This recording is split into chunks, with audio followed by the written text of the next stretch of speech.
Not installing with error codes 0x80070306/0x800f081f, 0x80070306.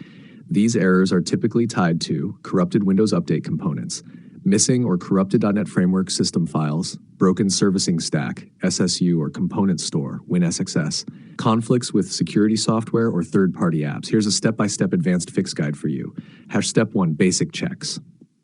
1. Make sure you have at least 20 gigabytes free space on C drive. 2. Disconnect unnecessary USB devices. 3. Disable any third-party antivirus firewall temporarily. 4. Restart your PC and retry update.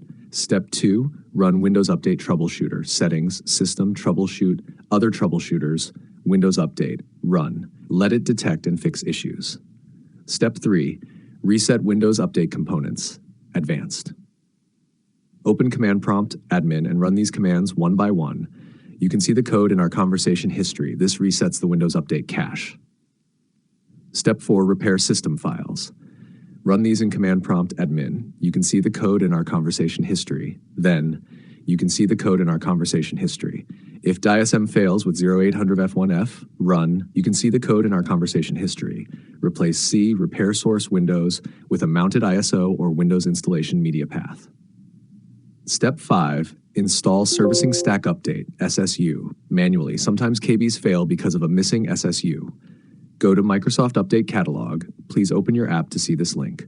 Search for KB5064081 and also install the latest SSU, Servicing Stack Update, for Windows 11. Download the .msu file and run it manually. Step 6. Use Windows Update Assistant Media Creation Tool.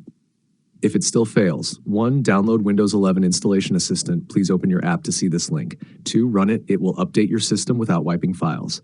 Or use Media Creation Tool. Upgrade this PC now. Step 7. Clean boot and retry. Sometimes background apps block updates. 1. Press WinR. Type msconfig. 2. Go to Services. Hide Microsoft Services. Disable all. 3. Disable all startup apps in Task Manager.